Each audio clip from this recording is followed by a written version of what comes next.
Hello friends, welcome to my channel. Friends, पिछली video में हमने देखा था कन्वेक्शन क्या होता है और उसमें फिर हमने हीट ट्रांसफ़र कोफिशिएंट और सरफेस या फिल्म कोफिशिएंट को डीप में देखे थे। इस वीडियो में हम देखेंगे फोरियर्स लॉ क्या होता है हीट ट्रांसफ़र के लिए। Fourier's law state that rate of heat flow through a uniform material is proportional to the area and the temperature drop and inversely proportional to the length of the path of flow।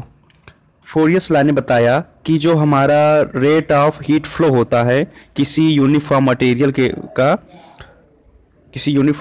का जो rate of flow होता है वो हमारे जिस area में हो रहा है तो उसके डायरेक्टली प्रोपोर्शनल होता है, और जो टेम्परेचर ड्रॉप है उसके भी डायरेक्टली प्रोपोर्शनल होता है, लेकिन जो length of path of flow है उसका इन्वर्सली प्रोपोर्शनल होता है। Length of the path of flow मतलब थिकनेस उसकी।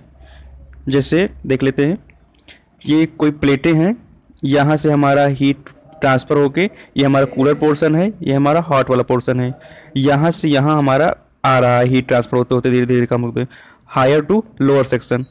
अब इसमें क्या बताया उन्होंने कि यहाँ से तो एक यूनिफॉर्म मटेरियल है यहाँ भरा हुआ है, इस यूनिफॉर्म मटेरियल में क्या होता है कि इसका जितना एरिया है रेट ऑफ हीट ट्रांसफ़र, इसका ट्रांसफ़र की जो स्पीड होगी तो इसके एरिया और यहाँ से यहाँ तक जो टेम्परेचर का ड्रॉप हो रहा है, एरिया और टेम्परेचर ड्रॉप के डायरेक्टली प्रोपोर्शनल होगी। एरिया और टेम्परेचर ड्रॉप के डायरेक्टली प्रोपोर्शनल होगी, और जो हमारा length of path of flow है यहाँ से यहाँ के बीच की जो डिस्टेंस है इसका इन्वर्सली प्रोपोर्शनल होगी। मतलब जितना ज़्यादा एरिया और टेम्परेचर ड्रॉप होगा हीट ट्रांसफ़र हमारा उतना तेज़ी होगा, और जितना ज़्यादा हमारा length of path of flow मतलब इस कंटेनर की या इस मीडियम की जितना ज़्यादा हमारा थिकनेस होगी उतना ही हमारा हीट ट्रांसफ़र कम होगा। ये टर्म हमारे फोरियर्स लॉ ने बताया, इसका कॉन्सेप्ट यही है। तो जैसा यहाँ पे हमने थ्योरी देखा कि directly proportional to area and temperature drop, तो ये हमारा एरिया हो गया और ये हमारा हो गया टेम्परेचर डिफरेंस है, टेम्परेचर ड्रॉप।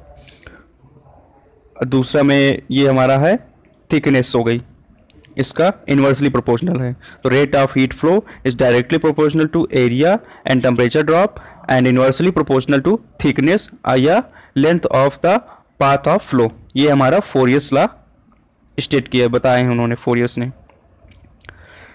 अब इसी को इक्वेशन टर्म देख सकते हैं, जो रेट ऑफ हीट फ्लो को हम अगर Q माने और एरिया को A लिखें, टेम्परेचर डिफरेंस या टेम्परेचर ड्रॉप को A करें और थिकनेस जो है या उसकी लेंथ है उसको L कर दें, तो हमारा कुछ इस टाइप की इक्वेशन बन जाएगी।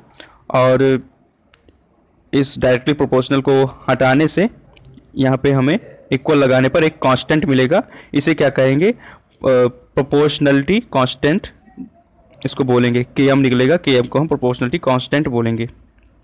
ये हमारा फोरियर्स लॉ होता है। एक बार और बता देते हैं, फोरियर्स लॉ ने क्या बताया है कि जो हमारा रेट ऑफ हीट फ्लो है तो टेम्परेचर और एरिया और टेम्परेचर ड्रॉप के डायरेक्टली प्रोपोर्शनल होता है, और जो हमारा थिकनेस होता है उस थिकनेस के या थिकनेस को हम बोल सकते हैं length of path of flow, उसके जो है इन्वर्सली प्रोपोर्शनल होता है। ये हमारे फोरियर्स ने बताया था, जिनका मेन इक्वेशन निकल के हमारा ये आया। अब इनका फोरियर्स लॉ का हम डेरिवेशन देख सकते हैं। तो इसके डेरिवेशन में क्या है कि Fourier law can be applied to a metal wall through which the conduction of heat is taking place. इसमें बात हो रही है, ये मेटल वॉल लिया गया पूरा ये, जिसमें क्या होगा, कंडक्शन ऑफ हीट यहाँ से होके कंडक्शन ऑफ हीट जा रहा है।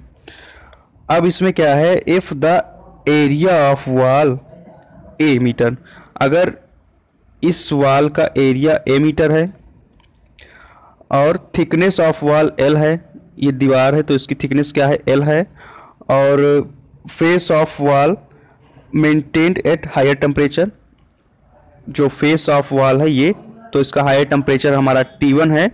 अब फेस ऑफ वॉल जो ये HH का जो फेस है उसका हायर टेम्परेचर हमारा T1 है, और जो फेस ऑफ वॉल CC जो कूलर पोर्शन है या लोअर टेम्परेचर साइड है उस साइड का क्या होगा, T2 होगा। लोअर टेम्परेचर इसका T2 है। ये इसका फिगर है या ग्राफ बोल सकते हैं। तो face of wall CC is maintained at lower temperature T2 के, ये हमारा जो अभी बताए ये हो गया लोअर साइड का, ये हो गया हायर साइड का।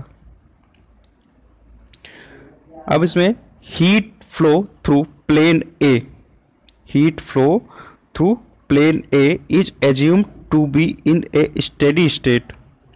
बता रहा है कि जो प्लेन ए के जरिए हीट फ्लो हो रहा है तो क्या होगा, एक स्टेडी स्टेट होगा। Consider a thin section DL at an intermediate point in the wall. इसकी थिकनेस हमारी L है और इसमें एक DL है जिसको इंटरमीडिएट पॉइंट बोल सकते हैं, जो हॉट सेक्शन और कोल्ड सेक्शन के बीच में है। इसको DL यहाँ पे रिप्रेजेंट किया गया है।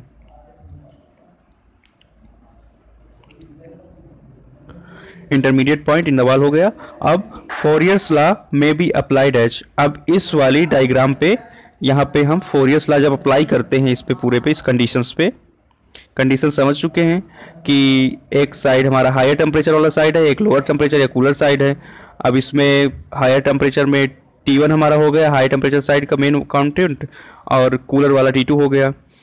और इस मेटल के बीच की जो लेंथ है तो हमारा L हो गया, और इसका इंटरमीडिएट है तो DL हो गया। इसमें जो डायरेक्शन ऑफ हीट फ्लो है तो हार्ड टू कूल होगा इस डायरेक्शन में, ये हमारा डायरेक्शन ऑफ हीट फ्लो हो गया। अब इसके अकॉर्डिंग हम फोरियर्स लॉ अगर इसमें अप्लाई करेंगे तो फोरियर्स लॉ में applied as dq upon d theta is equal to minus KA/dt DL।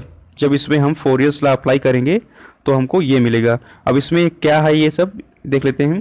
Q क्या है, हीट ट्रांसफर्ड जो जूल में रहेगा। थीटा क्या है, टाइम। K क्या है, एक कांस्टेंट है जो प्रोपोर्शनली कांस्टेंट है, वो जो ये प्रोपोर्शनल को, इस प्रोपोर्शनल को हटा के इक्वल टू लगाने के लिए यूज किया गया है, ये हमारा प्रोपोर्शनली कांस्टेंट हो गया। के T क्या है, टेम्परेचर हो गया, और रेशियो के फॉर्म में dq upon d theta represented temperature gradient. So at a steady state dq upon d theta constant रहेगा, स्टेडी स्टेट में ये कांस्टेंट रहेगा। और जो हमारा ये पहले समीकरण बोल सकते हैं या फिर इसको दोनों को इक्वल कर दें, जो हमारा हीट ट्रांसफर Q होगा तो ये हमारा ये हो जाएगा, ये हमारा दूसरा समीकरण बोल सकते हैं।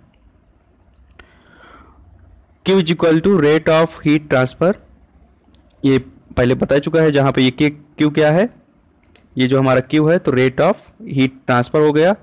और temperature at the two faces of the wall are known. अब एक फेस हमारा ये हो गया, इसको हम राइट साइड बोल सकते हैं, और एक फेस हमारा ये हो गया, इसको हम लेफ्ट साइड बोल देते हैं। या फिर ये हमारा हो गया हॉट साइड, ये हमारा हो गया कूल साइड।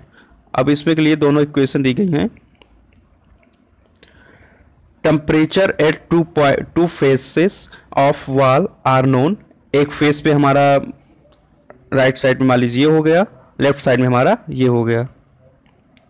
अब इसमें हम जब इसका इंटीग्रेशन करेंगे तो इंटीग्रेशन इक्वेशन लगा के करेंगे तो हमारा कुछ ऐसे अरेंजमेंट हो जाएगा।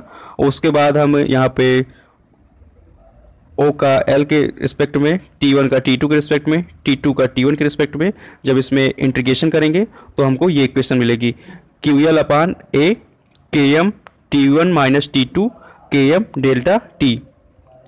इसको सॉल्व करने पे हमको फाइनल इक्वेशन जो पीछे ही डिस्कस कर चुके हैं, Q is equal to Km A delta T upon L, ये इक्वेशन फाइनली हमको लिख देना है इतना डेरिवेशन करने के बाद। ये हमारा हो गया फोरियर्स लॉ, और इसको एक्सप्लेन कर देना है। Km क्या है लास्ट में, A क्या है, डेल्टा L क्या, डेल्टा T क्या है और L क्या है। ये हमारा हो गया फोरियर्स लॉ। इसकी PDF आप नीचे डिस्क्रिप्शन से डाउनलोड कर सकते हैं, थैंक यू।